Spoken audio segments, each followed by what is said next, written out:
The Lottery Ticket, Anton Chekhov. Ivan Dmitritch, a middle-class man who lived with his family on an income of $1,200 a year and was very well satisfied with his lot, sat down on the sofa after supper and began reading the newspaper. "I forgot to look at the newspaper today," his wife said to him as she cleared the table. "Look and see whether the list of drawings is there." "Yes, it is," said Ivan Dmitritch. "But hasn't your ticket lapsed?" "No, I took the interest on Tuesday." "What is the number?" "Series 9499, number 26. "All right, we will look 9499 and 26. Ivan Dmitritch had no faith in lottery luck, and would not as a rule have consented to look at the lists of winning numbers.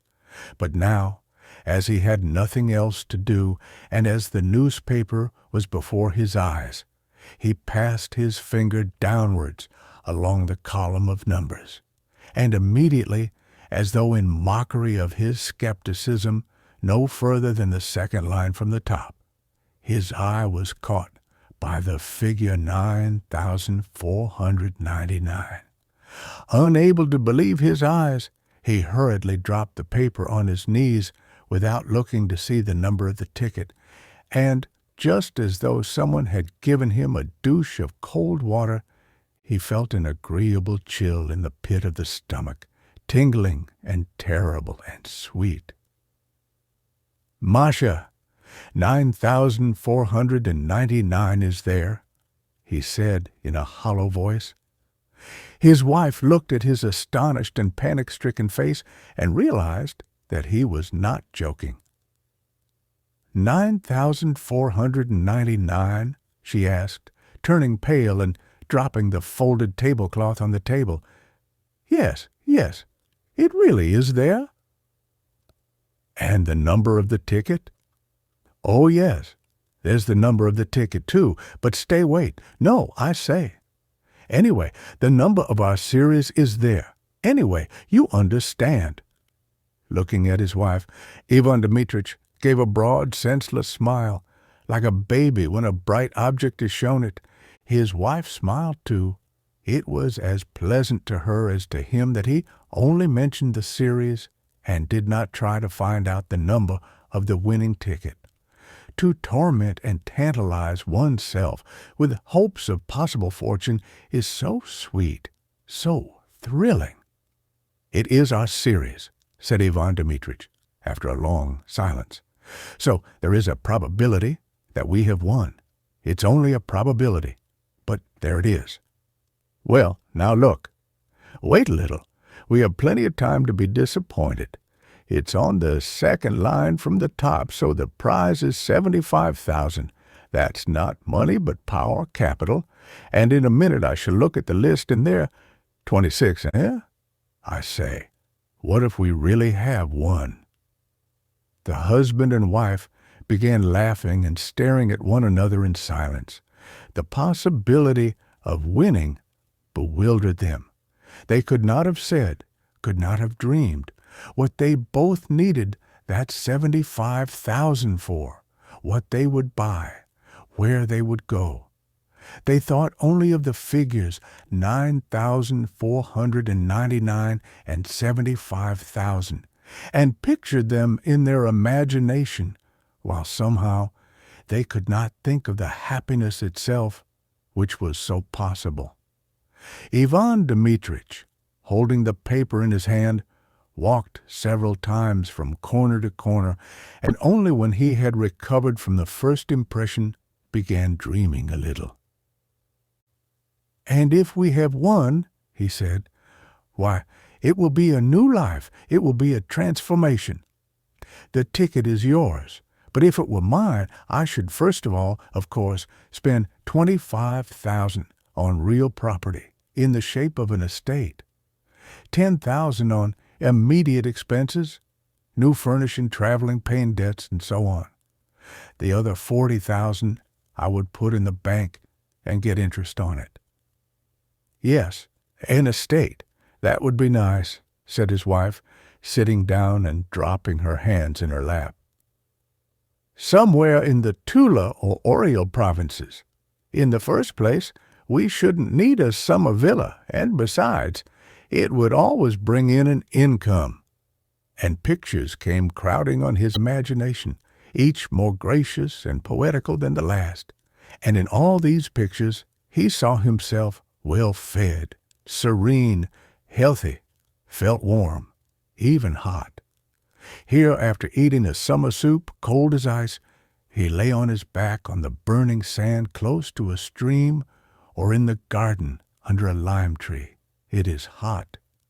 His little boy and girl are crawling about near him, digging in the sand or catching ladybirds in the grass. He dozes sweetly, thinking of nothing, and feeling all over that he need not go to the office today, tomorrow, or the day after, or, tired of lying still, he goes to the hayfield or to the forest for mushrooms, or watches the peasants catching fish with a net. When the sun sets, he takes a towel and soap and saunters to the bathing shed, where he undresses at his leisure, slowly rubs his bare chest with his hands, and goes into the water. And in the water, near the opaque, soapy circles, little fish flit to and fro, and green waterweeds nod their heads. After bathing there is tea with cream and milk rolls. In the evening, a walk event with the neighbors. "Yes, it would be nice to buy an estate," said his wife, also dreaming, and from her face it was evident that she was enchanted by her thoughts. Ivan Dmitritch pictured to himself autumn, with its rains, its cold evenings, and its St. Martin's summer.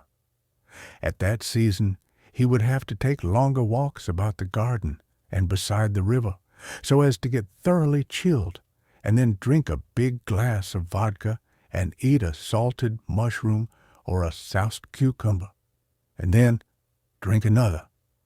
The children would come running from the kitchen garden, bringing a carrot and a radish, smelling of fresh earth.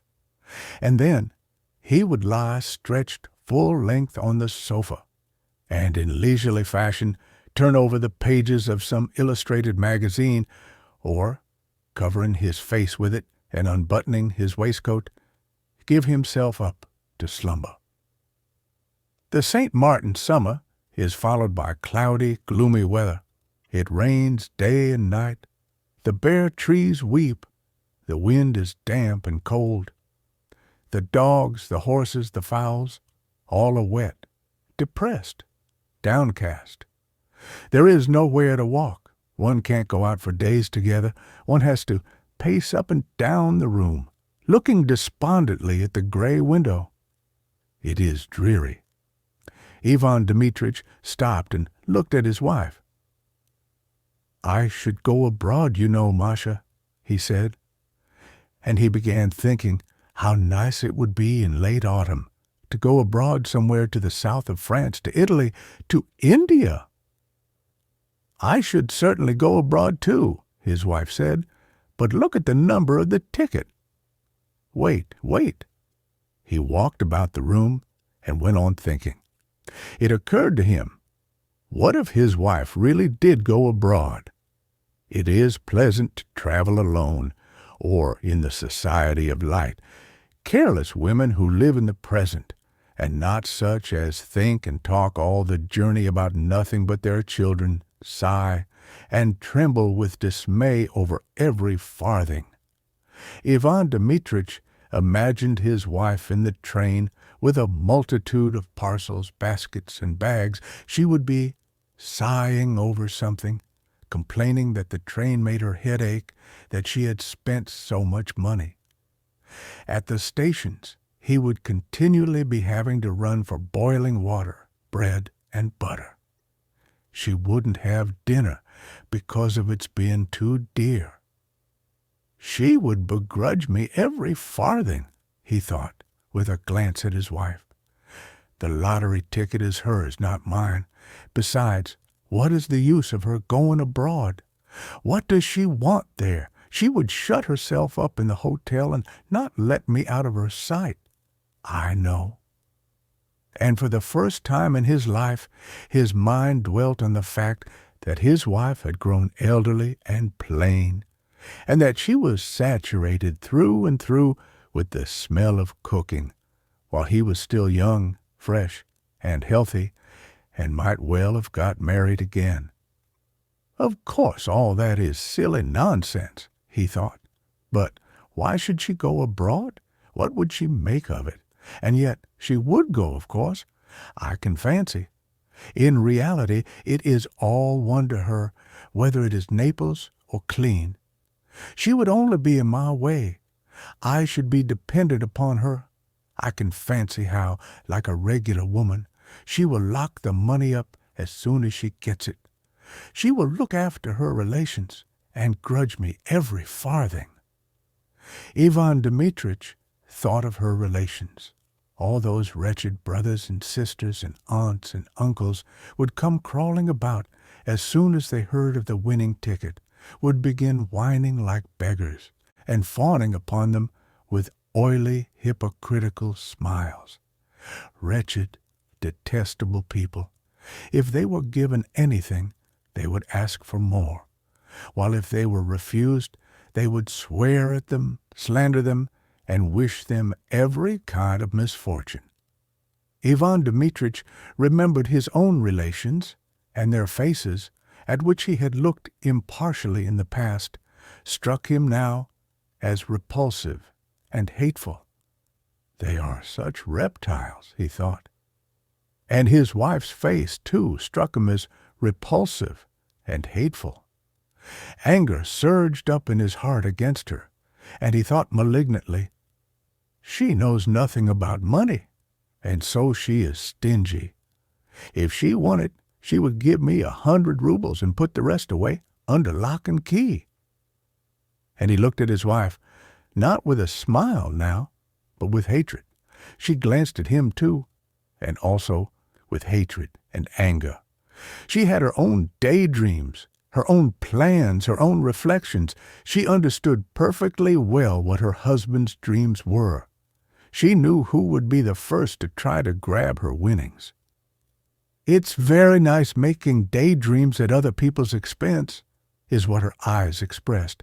"No, don't you dare!" Her husband understood her look. Hatred began stirring again in his breast, and in order to annoy his wife, he glanced quickly to spite her at the 4th page on the newspaper and read out triumphantly, "Series 9499, number 46, not 26. Hatred and hope both disappeared at once, and it began immediately to seem to Ivan Dmitritch and his wife that their rooms were dark and small and low-pitched, that the supper they had been eating was not doing them good, but lying heavy on their stomachs, that the evenings were long and wearisome. "What the devil's the meaning of it?" said Ivan Dmitritch, beginning to be ill-humored. "Wherever one steps there are bits of paper under one's feet, crumbs, husks. The rooms are never swept. One is simply forced to go out. Damnation take my soul entirely. I shall go and hang myself on the first aspen tree." The end of the story. Subscribe to listen to more incredible audiobooks. We upload audiobooks that have amazing stories and cultural value. Stay safe and keep listening.